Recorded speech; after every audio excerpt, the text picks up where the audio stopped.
So welcome to our General Chemistry 2 exam review.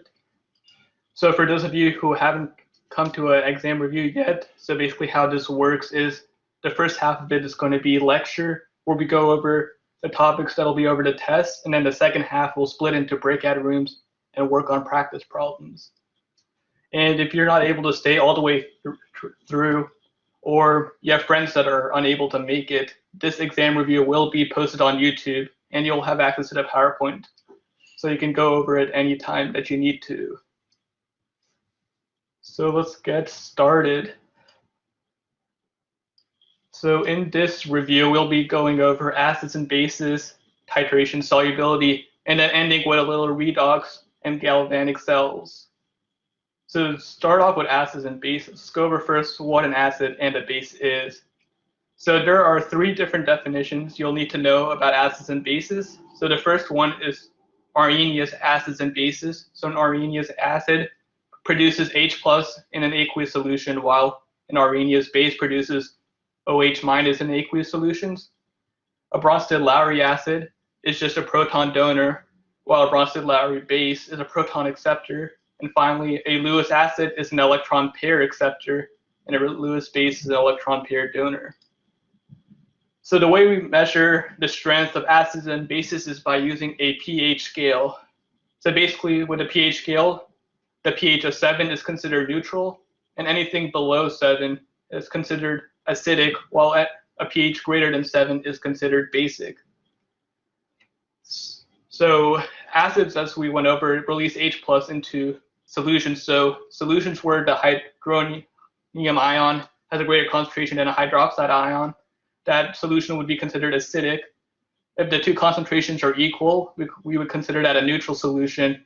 And if there's more hydroxide ion than H plus, we'll consider that a basic solution. So let's first go over what strong acids are. So strong acids will completely dissociate into aqueous solutions. So what that means is that your concentration of acid that you initially start off with will be equal to the amount of H plus that's released into the solution. Some other things about strong acids is that they are, or just acids in general, is that they're covalent compounds, which means they have covalent bonds that bond each of the atoms together. So these differ from weak acids, as weak acids will only partially dissociate. So some of the strong acids you'll need to know are listed on the screen. So you'll need to know that hydrochloric acid, hydrobromic, hydroiodic, sulfuric, nitric, chloric, and perchloric acids are all strong acids. And now to go over strong bases. Strong bases differ in that strong bases are ionic compounds instead of covalent compounds like the acids were. But the strong bases are similar to strong acids in that they also completely dissociate, except these bases dissociate into OH minus. So your initial concentration of base will be equal to your concentration of OH minus in the solution. And similar to weak acids, weak bases will also only partially dissociate. So your strong bases will include hydroxides that are ionically bonded to group 1 metals, so like sodium hydroxide, lithium hydroxide, or potassium hydroxide. And then the other three you'll need to know is that calcium hydroxide, strontium hydroxide, and barium hydroxide are all considered strong bases. So how do acids and bases react? So essentially, acids and bases will react with each other and form two products. The first one will be just water, and the second one will be some salt. As you can see from the reaction shown on the screen, these are considered double replacement reactions. So let's go for a little bit more specific about the reactions. So in every acid-base reaction, one of the compounds will act as the acid, while the other one will act as a base. So the acid will donate the proton to the base, thus giving you a proton. Your base will be protonated and your acid would be deprotonated. As a result, your base will turn into a conjugate acid and your acid would turn into a conjugate base. So these pairs basically indicate that if you went backwards, your conjugate base, which is a base, would accept the proton and turn back into the initial acid, and the conjugate acid would donate a proton and turn back into the base, thus leading to pairs. So as you can see with the conjugate acid-base pairs, they differ in only one proton. So looking at NH3 and NH4+, the NH4+ has 4 hydrogens while the NH3 has 3. So some molecules can act as both an acid or a base. These molecules aren't called amphoteric molecules, as they can act as either. So a main example of this would be water. As you can see in the first reaction, water is reacting with an acid and then producing A-. So the water is donating the proton. I mean the water is accepting the proton from the acid, thus forming an hydronium ion. Thus, water is acting as a base. In the second example, water is donating the proton to the base, thus acting as a proton donator. Therefore, water is acting like an acid in this reaction. So water can act as either both an acid or a base. So to calculate the strength of an acidic or basic solution, we need to know either the hydronium ion concentration or the hydroxide ion concentration. So if we know the hydronium ion concentration, we can find the pH. So whenever you see a P, lowercase p, next to either H or OH or Ka or anything similar, the P stands for negative log. So in this case, for pH, P would be negative log and H would represent the H+. So to calculate the pH concentration, it would be the negative log of the hydronium ion concentration. Similarly, if you want to go backwards and you want to find the hydronium ion concentration, then you would do 10 to the negative whatever your pH value is. And then if you don't have your hydronium ion concentration, but you have your hydroxide ion concentration, you can instead solve for the POH, which is the same as pH, except you're doing the negative log of the hydroxide concentration instead of the hydronium concentration. And then you can also work backwards in a similar way to find the hydroxide concentration by doing 10 to the negative POH. And pH and POH are related in that they add together to be equal to 14. So if you know your POH, you can find your pH and vice versa. Similarly, if you multiply the hydroxide ion concentration and the hydronium ion concentration, at room temperature, that'll be equal to 10 to the negative 14. So if you know either one of those concentrations, you can use this formula to solve for the other one and thus help you find the pH. So this is a good little graphic to have memorized to be able to interchange between the two concentrations or pH, POH values. So whenever we're ranking the strengths of acids, we have 4 different scenarios that we will be going over. So in the first scenario, we're looking at HI, HBr, and HCl, which differ in the anion that's a part of it that's in the same group. So as you go down a group, the element gets bigger as the valence electron shells get further away from the nucleus. So because of that, as you go down a group, the bond strength between the hydrogen and whatever element that you have, it gets weaker. So as we know from our previous slides, the acids donate hydrogen ions. So stronger acids are able to more easily get rid of the H. So if the bond strength is weaker, that means it's more easily able to donate that hydrogen, thus making it a stronger acid. As a result, if we're comparing HI, HBr, and HCl, we know that hydroiodic acid is the strongest, with hydrochloric acid being the weakest. So in the second scenario, instead of comparing elements down the group, we're comparing elements in the same period. In this case, we need to pay attention to the electronegativity of the atom that isn't the hydrogen.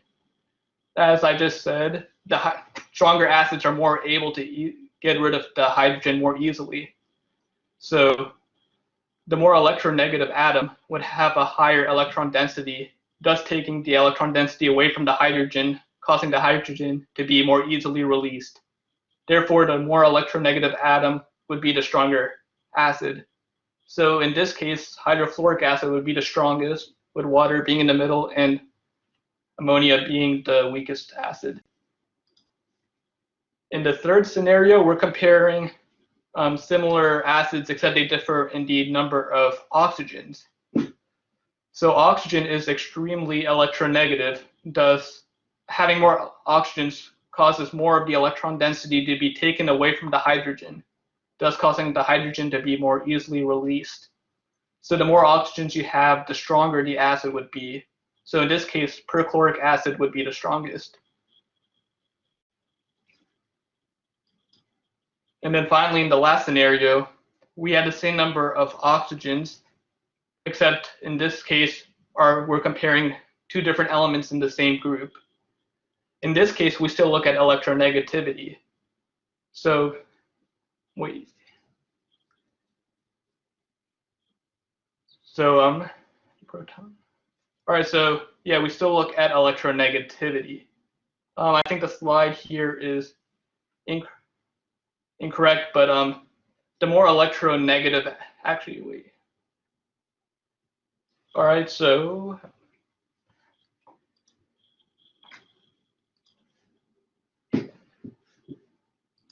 just a second. So yeah, so in this case, we would be looking at the size of the atom. So in this case, bromic acid would be greater than the acidity of chloric acid for the same reason that hydrobromic acid was greater than the acidity of hydrochloric acid, because the bromine is a bigger atom. So the H that's bonded to the Br is less tightly held to it.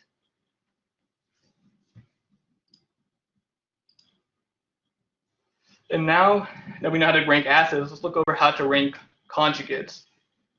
So essentially, whenever you're ranking conjugates, you can rank the you can rank the acids, and the strongest acid would have the weakest conjugate base, and the weakest acid would have the strongest conjugate base. So in our example of HI, HBr, and HCl, because hydroiodic acid has the greater acidic strength, that means I- would be the weakest base. And similarly, because hydrochloric acid is the weakest acid, Cl- would be the strongest base out of the three conjugates. So going over some general reactions, you can see if you have a strong acid and a strong base reacting, your resulting solution would be neutral. But if you have a strong acid and a weak base reacting, because the acid is stronger, you would have an acidic solution. And then finally, if you're reacting a strong base with a weak acid, then your solution would end up being basic. So going into Ka and Kb, so Ka is known as the acid dissociation constant, and it will be indicated by the lowercase a. So the Ka is just an equilibrium constant that is for a dissociation of an acid. So looking at this this Ha, which represents a general acid dissociating into H3O plus and A minus, if we use our equilibrium rules, we know that we need to include only aqueous or gas substances. In this reaction, we only have aqueous product and reactant, so we include those into our Ka expression, and we get H3O plus times A minus divided by HA. And this Ka value indicates how strong the acid is, with the bigger Ka value being the stronger acid, as acids want to donate more protons. So the more H3O plus that's donated, the stronger the acid. The opposite of this would be Kb, which is the base dissociation constant. We use the Kb whenever we're looking at reactions that involve bases. So in this case, using our same equilibrium constant writing rules, we get that our Kb is OH minus times BH plus divided by the B, where the B represents the base. And then stronger bases represent larger Kb values, which in turn means that the larger Kb values also indicate that it's a weaker acid. So looking at the autoionization of water. So whenever water is in the solution, the water can actually dissociate and act as both an acid and a base where one of the H2O molecules will accept a proton, while the other H2O molecule will donate the proton to the other water molecule. Thus, you can get a reaction where H2O dissociates into H3O plus and OH minus. This equilibrium value has a special name and symbol, which is Kw, which is just equal to H plus times OH minus, as those are the only two aqueous substances in the reaction. And the Kw is related to the Ka and Kb, since the Ka multiplied by the Kb will equal the Kw value, which at room temperature is equal to 10 to the negative 14. This Kw value will change at different temperatures, but at 25 degrees Celsius, it will be equal to just 10 to the negative 14. And then if we take the negative log of each value, we get that our pKa plus our pKb is equal to our pKw, which is equal to 14. So these formulas will be important whenever we're solving some problems. So looking at our ICE tables, so I stands for our initial concentration, the change, and our equilibrium. So we can use this table to help us find the pH of an acid or basic solution. So in this mini example, we're saying that our initial concentration of acid is 0.1 molarity, and that we have no H plus and A minus present initially. And by looking at our coefficients of each of the molecules in the reaction, we know that our acid is decreasing by X, while our H plus and A minus is increasing by plus X, giving us a final equilibrium concentration of X for both H plus and A minus, and 0.1 minus X for our weak acid. And then if we plug these values into our Ka expression, we get that our Ka is equal to X times X, which represents our products, divided by 0.1 minus X, which represents our equilibrium concentration of weak acid. And what's important in this expression is our X value, because our X value is our H plus value, which we know that we can use to find the pH of the solution using the formula negative log H plus equals pH. So going into percent dissociation. So percent dissociation is equal to your whatever your change value is divided by your initial acid concentration. So in our previous example, our acid dissociated into X H plus ions. So we get our X, and then we divide by the initial HA we had present. So our percent dissociation would be X divided by 0.1. So we can make the assumption that 0.1 minus X is equal to 0.1. So we're just ignoring the minus X. But this only works if our percent dissociation is less than or equal to 5%. So whenever you work out these weak acid dissociation problems, make sure you check the percent dissociation, because if it's greater than 5%, then you can't just assume that 0.1 minus X is equal to 0.1. You're going to have to work it out the long way by using the quadratic equation, and then using that to solve for your X value.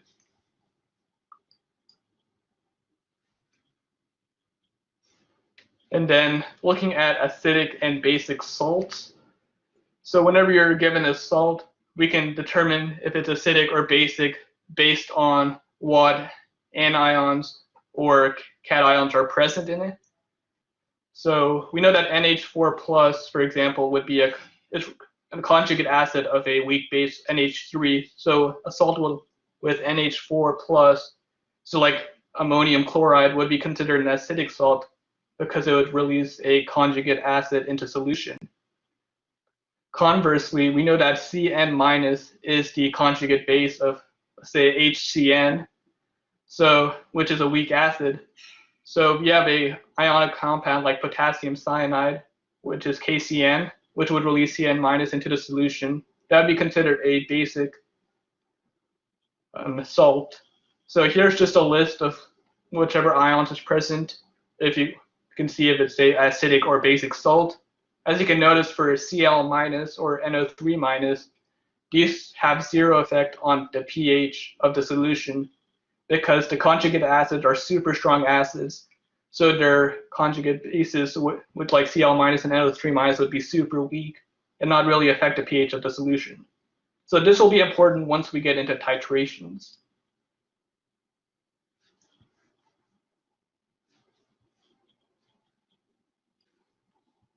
Our Neha is going to take over from this part of the PowerPoint. Yes, we can hear you. Oh, perfect. Okay, so yeah, my name is Neha, and I'll be talking to you guys about titrations and solubility. So first, we'll talk about buffer solutions and calculating the pH of a buffer. So it must always be a weak acid / conjugate base or a weak base / conjugate acid. So it cannot be something like a strong acid and its conjugate. So it can't be anything like HCl and KCl because HCl is a strong acid, so it would not work. And this is just a picture of the Henderson-Hasselbalch equation. And this picture is just from your textbook. And it's a much better way to solve for the pH instead of using the ice table. So we could definitely use that. And I see something in the chat. Wait, could we go back? Which slide would you like to go back to?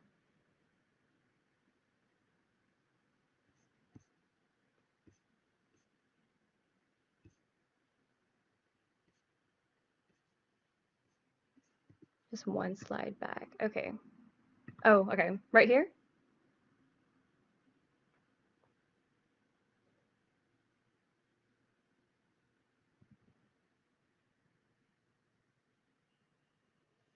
All right. Did you guys just want to take a picture of that?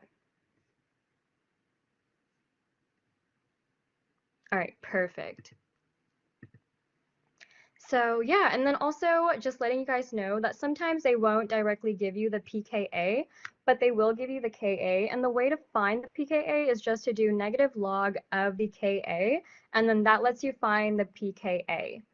And also, when the concentrations of the weak acid and weak base and its conjugate base / acid are equal, then the pH equals the pKa. So let's say you have a value for your conjugate base, let's say that's like 0.5, and then you have a value for your weak acid, which is 0.5 as well. And also, I just wanted to let you know that you can either put molarity in here or you can put moles, because it's kind of like a proportional thing. So you don't have to directly put in molarity. You can just put in moles if you don't want to like do all the like other work and just save time on your exam. So let's say those both are equal in moles or molarity, whatever. Now you have log of 1 because 0.5 divided by 0.5 is just 1. So log of 1 is basically just 0. And now you have pH equals pKa. So yeah, and that is when it is at its half equivalence point. Not its equivalence point, but its half equivalence point is where pH equals pKa. All right, and then preparing a buffer solution with a specific pH. So usually they'll give you a pH, and then you'll kind of have to find the ratio of the conjugate base over weak acid. This ratio right here is what you will find. And the way to do that, I think they'll give you like acids, and you choose one, Ka or pKb of plus or minus 1 in value compared to that of the pH. And then now that you have the pH and the pKa, you use the Henderson equation to find the ratio. So that's just kind of using algebra to get rid of, kind of isolate this log of this value. And then after that, once you have a value equals log of this, then you just do the ln, and then you find the value of the ratio. And over here, I just put like an example of what it could be. So for instance, if the ratio, sorry, did I say ln? I just meant like getting rid of that log. So 10 to the log, 10 to the value. Sorry, my bad. But yeah, so over here I put like an example, and I said, so let's say you have the ratio is 0.5, then you could make a buffer solution with 0.45 moles of conjugate base and 1 mole of weak acid and 1 liter of water. And there's multiple ways that you could do that. This is just one of them. There's so many different combinations that you could arrive at 0.5 for your ratio. And this is just one of them. All right, and now we're going to be talking about everybody's favorite, acid-base titrations. So we'll go ahead and talk about strong acid, strong base, and then weak acid, strong base, and strong acid, weak base. All right, so before we get started on that, I'm just going to give you guys a little bit of, oh, is it not titrations? Because I thought you guys had everything with chapter 17 and 18.1 to 18.2. Oh, you guys changed? All right, well, I guess this is all good review for next time then. Here, let me go back to, are you guys doing solubility? All right, cool. What about redox reactions in galvanic cells? All right, so let's actually just pop in to the practice problems. Can we review the acids thing? Are you talking about the titrations? The stronger oxo acids? Are you talking about what, the HClO3 compared to HBrO3?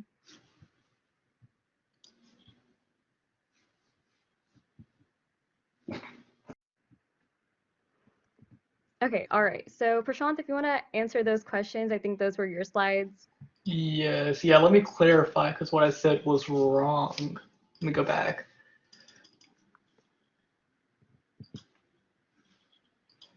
But as you guys said in the chat, so yeah, HClO3 should be greater than HBrO3 in terms of acidic strength because chlorine is more electronegative than bromine, so that would make it a stronger acid. And, did I clear that up? Cool. And then someone said they wanted to go over common ion effect. They help over All right, that. yeah, we can definitely do that. So I'm just going to probably talk about the solubility stuff before we talk about common ion effect, because I'm not sure if you guys, will you guys need to know like calculations or just like the concept of it? Concept. Okay, gotcha. So let me go to this page right here. All right, so the common ion effect basically makes the reaction less soluble. So let's say you have PbI2 and then this is soluble. This is a solid, so it's not as soluble in solution, it is insoluble. And let's say you are adding NaI. So what happens here is you do have a common ion. So in this case, the common ion is iodide, and when you have a common ion, basically what happens is it makes the reaction less soluble, because if you're adding ions into this reaction, then you're adding a product essentially. And when you're adding a product, what happens is the reaction shifts to the left, making it more solid and less soluble. Yeah, it's basically Le Chatelier's principle, where it's shifting to the left and making it less soluble.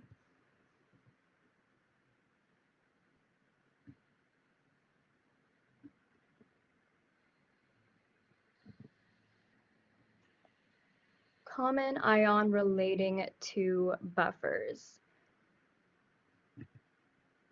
Let me see, one second, let me go back to that slide.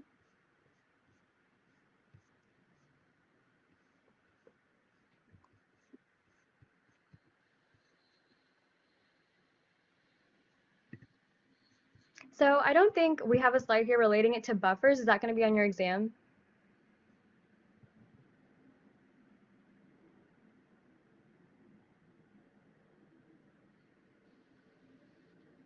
All right, Prashant, do you know how the common ion effect kind of plays a role in buffers? I don't know like directly to buffers, but like in terms of acidic strength, so if you have a acid, like a weak acid that dissociates, you'll have some H plus, some H minus, and some HA.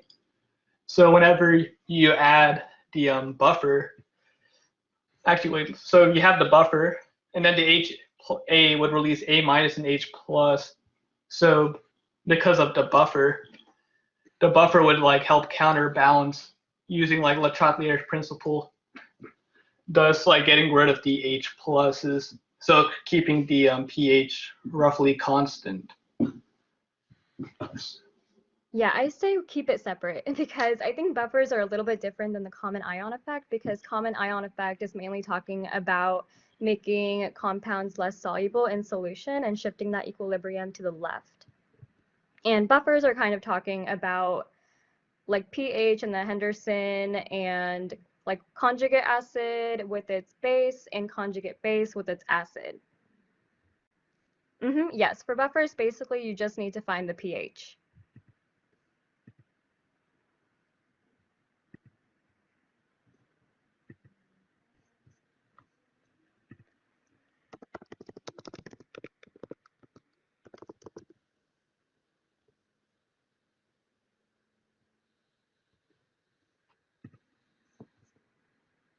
All right, so I see a question in the chat. What about buffer capacity? So that's basically like the amount of solution you can add without changing the pH over 1.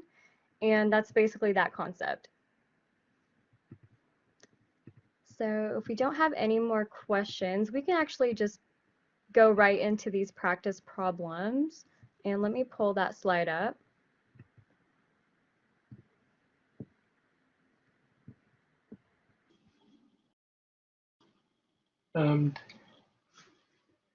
So just to go over number 1, so we have 25 grams of sodium hydroxide and 725 milliliters of water, and we're looking for pH. So the first thing you need to think is that we need pH. So in order to solve for pH, we need either the H plus concentration or the OH minus concentration. In this problem, we have NaOH, which is sodium hydroxide. So we can solve for the OH minus concentration by using the mass and the volume to get into molarity. So first you need to be able to find the molar mass of sodium hydroxide, and using that we can find the moles of sodium hydroxide present in the solution. And now that we have moles and volume, we can solve for the concentration of OH minus, since we know that NaOH is a strong base, which will completely dissociate into the OH minus. So your concentration should have been around 0.862. And now that we have our OH minus concentration, there's a few different ways to solve it. But the way I solved it was I found the POH using the negative log OH minus formula to get a POH of 0.0644. And that we know that our pH plus POH is equal to 14. So to find pH, we can just do 14 minus our POH to get 13.94 or 13.9. So does anybody have any questions about that problem before we move on?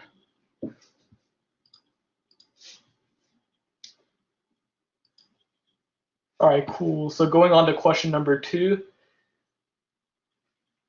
we are trying to rank these conjugates from least acidic to most acidic.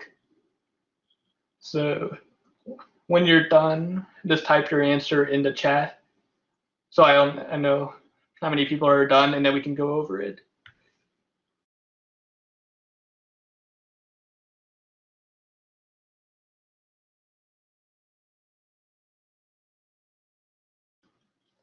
Just a reminder, don't forget about ranking the Cl minus.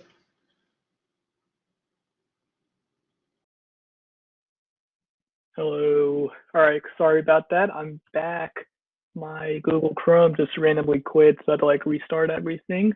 Good. Do you guys need more time with the question, or?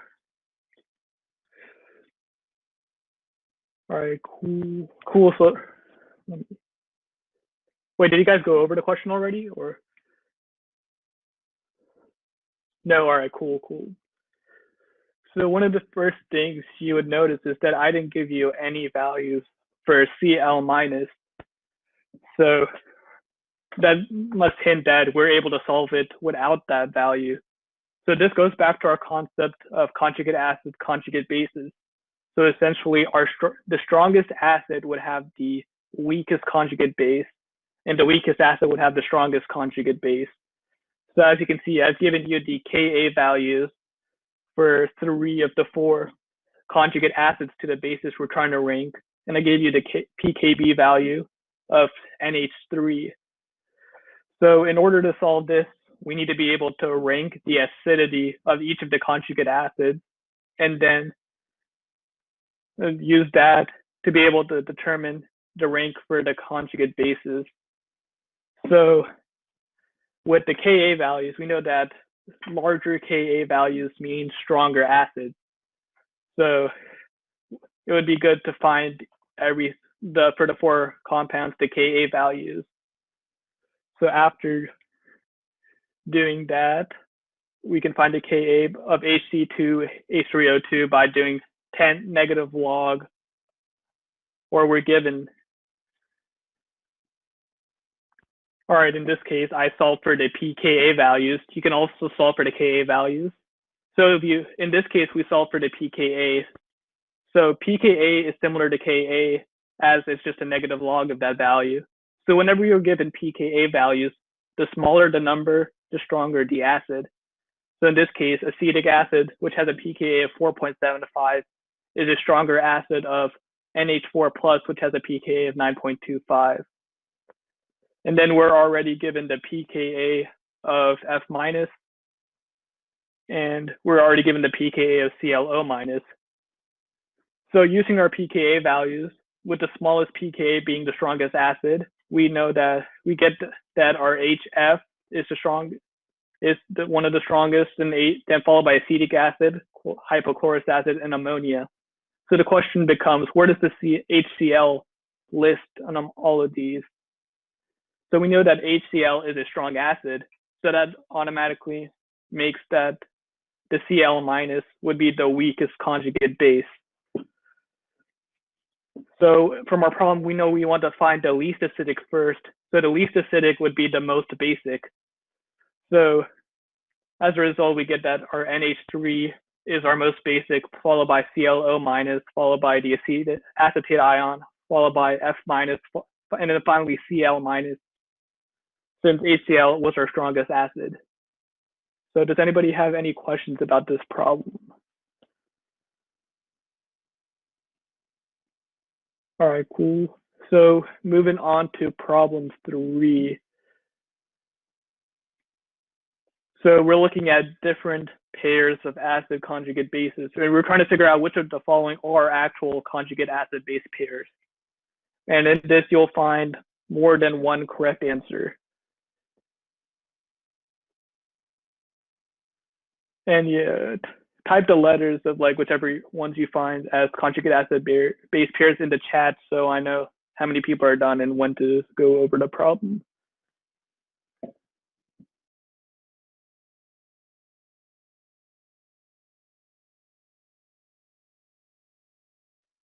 All right, I'll wait a few more minutes for everybody to finish.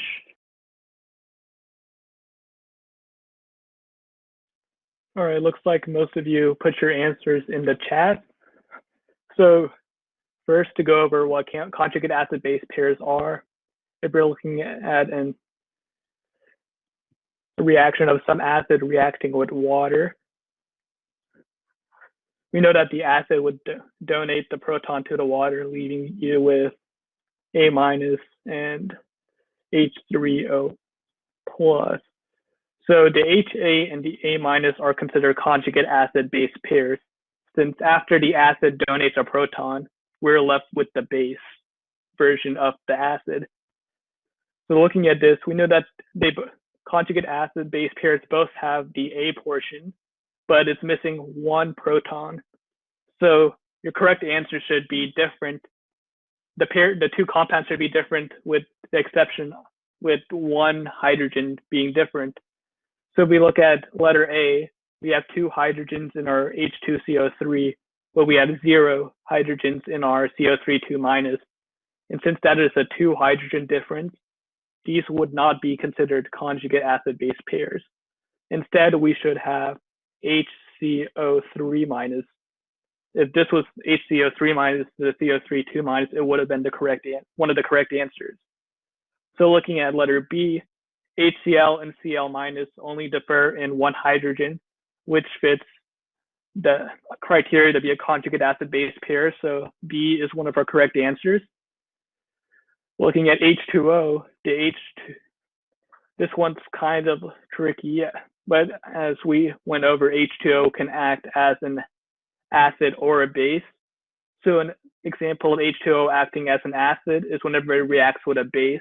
So if you have a base reacting with water, the water acts as an acid, so it would donate a proton to the base, giving you HB and OH minus. Therefore, these two would be conjugate acid-base pairs as the water donates the proton, turning into OH minus. So C should be one of our conjugate acid-base pairs. And then looking at letter D, D is kind of tricky. So the important part of the letter D is the NH3 part, as this is the part that makes it basic. So the NH3 accepts a proton turning into NH4 plus. So the NH4 plus would be the conjugate acid of the NH3 base, since a proton was accepted by the NH3. So since there's the one hydrogen difference there, D is a conjugate acid-base pair. Looking at letter E, we have 3 hydrogens in H3PO4, but only 1 in HPO4 2-. That's a 2 hydrogen difference. So E is incorrect. F was kind of tricky because it has a 1 hydrogen difference, but it's different compounds. So in one it's SO3 and the other one was SO4. So whenever H2SO4 donates 1 proton, it should be HSO4 minus, not SO3, making F incorrect. And then finally with letter G, it's, but D, add another H plus. Okay, all right, that is a typo. That is a good catch. That is a typo. That is my bad. So yeah, it should have been CH2 on both. And then for letter G, it's 1 hydrogen difference. So this one's correct. So you should have gotten B, C, D, G. Apologies for the typo on letter D. Does anybody have any questions over this one?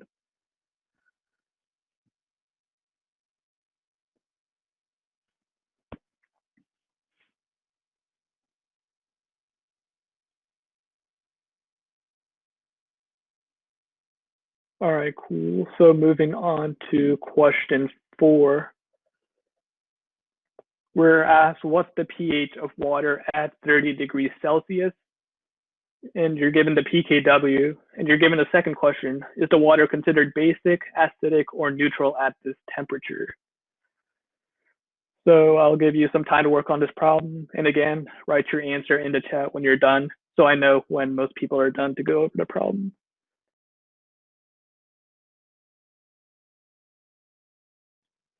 And I'll give you all a few more minutes to finish up if we're going over it.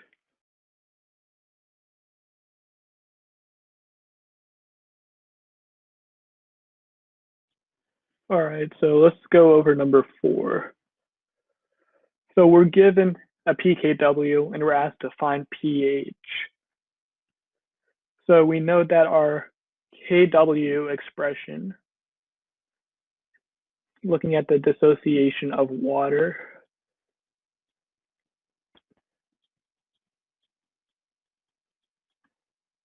is equal to our H3O plus times our OH minus.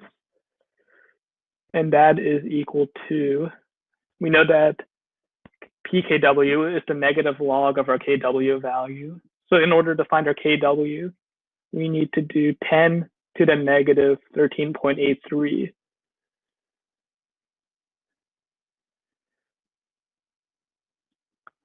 And that is going to help us find the H3O plus and OH minus. Also for water, we know that our H3O plus and OH minus are equal. So we can replace H3O plus with a variable, which I'm going to call X. So we have X times X is equal to our Kw value, which is equal to 10 to the negative 13.83. And once we do that, we can solve for X, which is equal to our H3O plus concentration.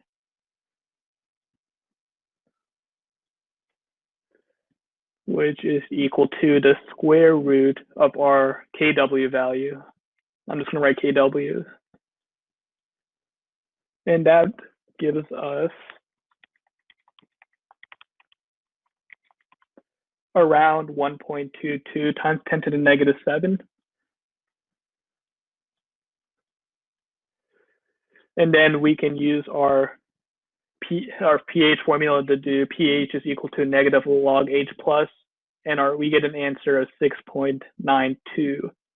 And then to answer the second part of the question, it's kind of a trick because it's easy to see our pH and say that's less than 7, so it should be acidic. But actually, because it's water, we know that water gives you an equal number of both OH minus and H3O plus. And we know that neutral solutions have an equal number of H3O plus and OH minus, which is the case in this scenario. So an important concept to know from this problem is that at different temperatures, our Kw values are different, which means that our neutral pH is at a different value. So at 25 degrees Celsius, our neutral pH would be 7, but because this is a higher temperature, our pH that's considered neutral goes to 6.92, giving us a slightly different neutral pH. So does anybody have any questions over this problem?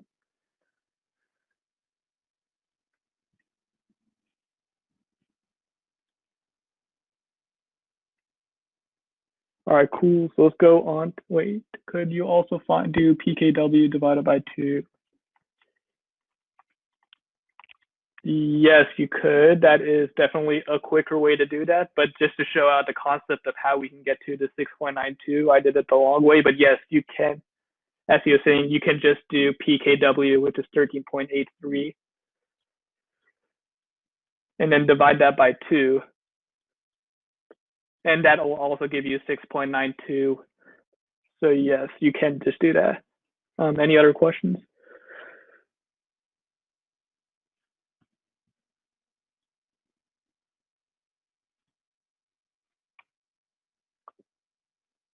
All right, cool. So we'll move on to question number 5. So in this question, we're given a 0.1 molar solution of HNO2, and we're trying to find the pH of the solution. So I'll give you some time to work on this problem. I'll give you guys a few more minutes to finish up before going over it.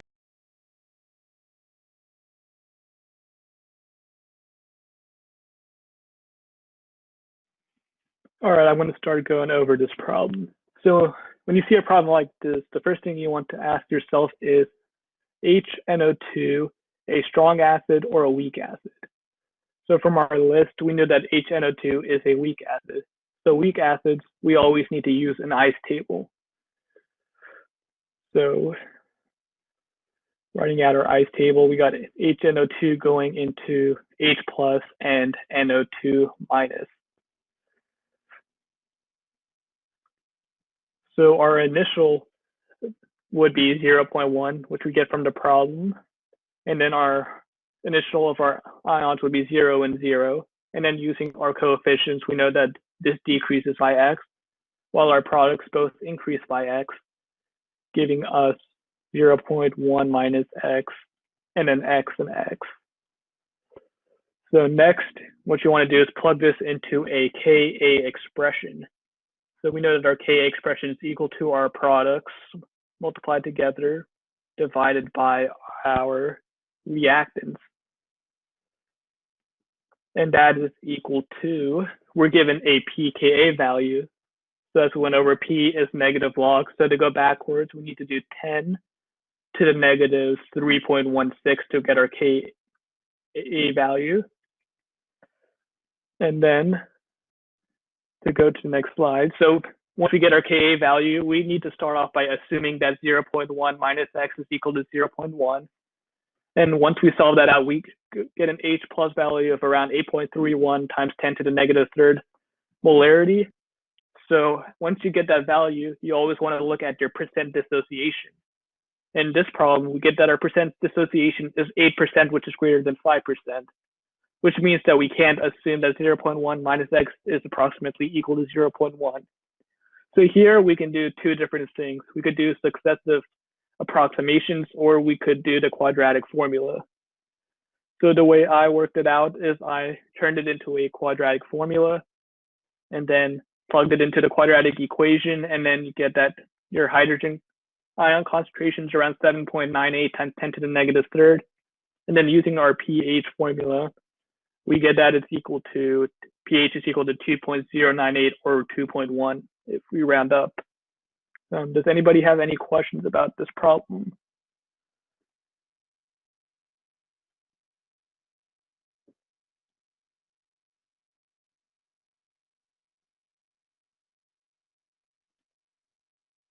All right, cool. So let's move on to question number 6.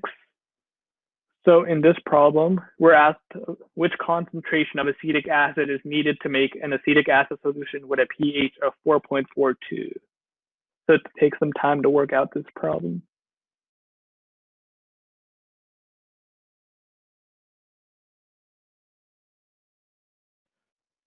All right, so let's start to go over number 6. So again, whenever you're asked about an acid and has to do with pH, you want to ask yourself, is this acid strong or weak? So we know that it's not one of the strong acids, so it must be weak. So which means weak acid always means ice table.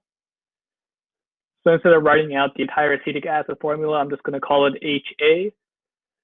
And HA goes into H plus and A minus. So to fill out our ice table, we know that our change is going to be negative x here, plus x, and our initial is 0 for H plus and A minus, but we're not given our initial for HA, which is what we're trying to solve for in this problem, which means we must be given some value that allows us to solve this. So in this question, we're given the pH. So we know that our pH is equal to our negative log H plus. So if we know our pH, we can solve for our H plus value. So to solve for our H plus, we do 10 to the negative 4.42, which is our pH, and that gives us our H plus value. That's equal to H plus. And now we can plug this, whatever value you get here, in for X.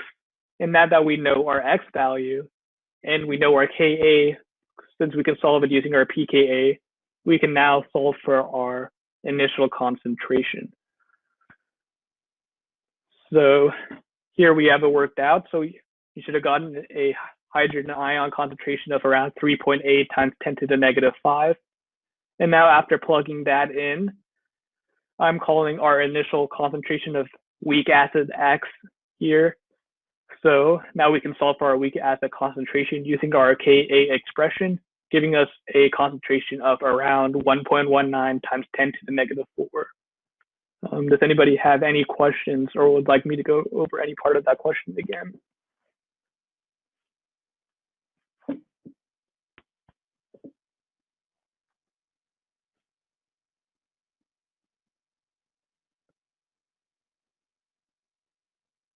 All right, cool. So let's move on to question 7. In this question, we're asked for the pH of a 0.0055 molar HClO2 solution that is 95% dissociated.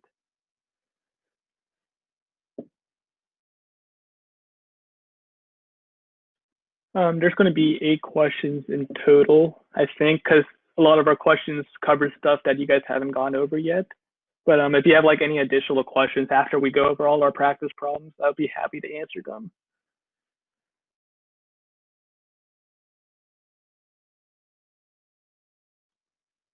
All right, so I'm going to start going over this problem. So again, you're asked about a pH of a acidic solution. So you'll have to ask yourself, is this acid weak or strong? So because this is a weak acid, we go to our ice table. So we have an acid that goes into H plus and some anion. we have our initial change in equilibrium. So our initial is our 0.0055. And then we have no initial H plus or A minus. And then we know that our change using the coefficients of the reaction is minus X for our reactant and then plus X for our two products, giving us an equilibrium concentration of X for these two and 0.0055. Now that you're given that it is 95% dissociated. So what does that mean? So essentially what that means is that our change, or which is also equal to our final H plus concentration divided by our initial, is equal to 5.05, which indicates that because 95% of it dissociates, that means only 5% of the initial is present. So going to, which means that our H plus is equal to 95% of our initial acid concentration. So we multiply our initial acid concentration by 0.95, which represents 95%, giving us this concentration. And now we can just plug it into our pH formula, and we get that our pH is 2.28. So anybody have any questions over that problem?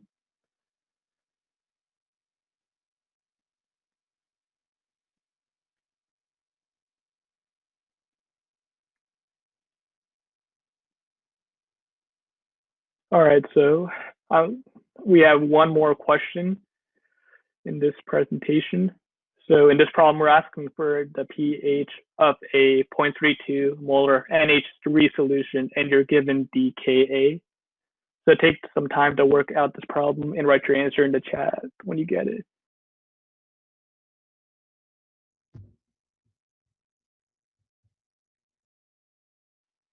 All right, I'm going to start going over this last problem.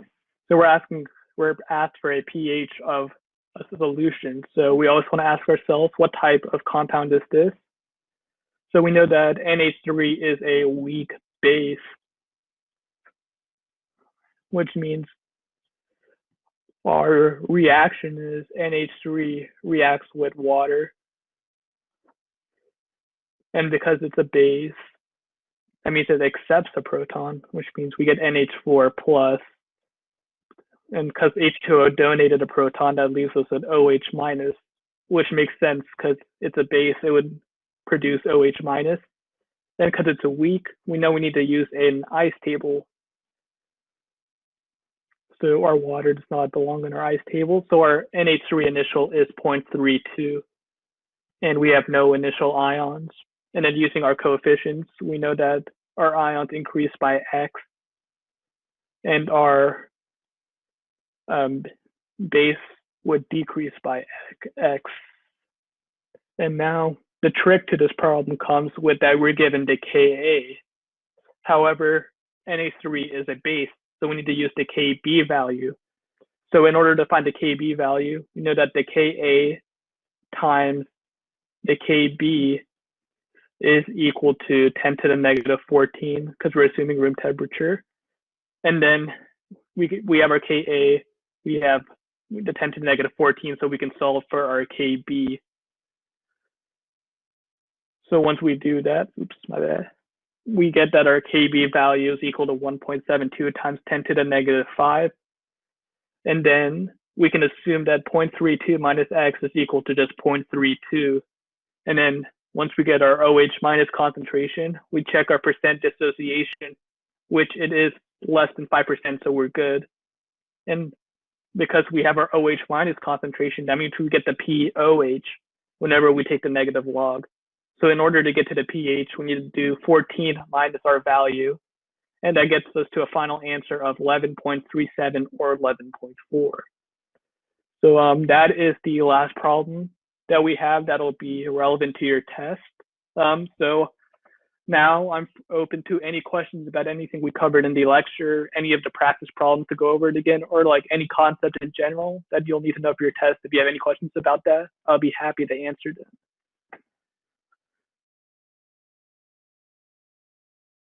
Yes, we can see the next problem. From what I understand, you guys have not gone over KSP yet. Yeah, so yeah, this is just a KSP problem, which you would not need to know for your test. Does anybody have any other questions?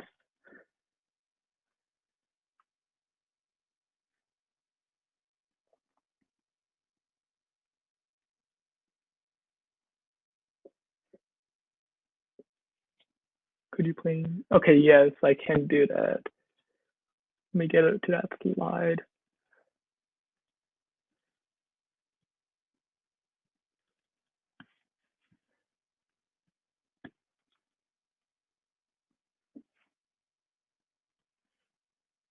So for this first types of ranking oxyacids, the HCl is staying the same, but we're differing in the number of oxygens. So we have 4, 3, 2, or 1 oxygen. So basically, from our periodic table, we know that oxygen is super electronegative, which means the electron densities would be brought away from the hydrogen and towards the oxygen. And if you have more oxygens, that means even more of the electron density is pulled away. So acids donate protons, so acids want to lose that H. So the more electronegative oxygens that there are, that means the weaker the bond is, because all the electrons are being pulled towards the ClO4, thus allowing for H plus to be released more easily. Therefore, HClO4 would be our strongest acid, and HClO would be our weakest. And that's, did that make sense for that scenario?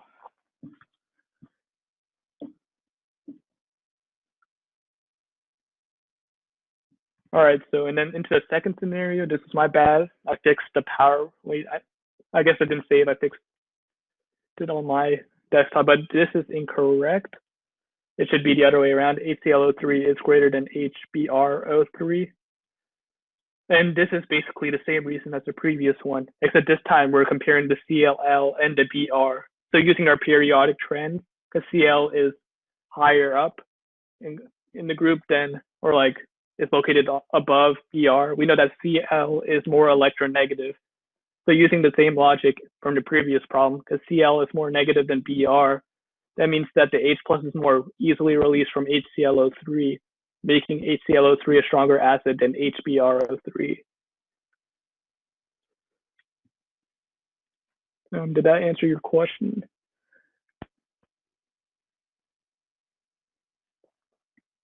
Does anybody have any other questions about anything?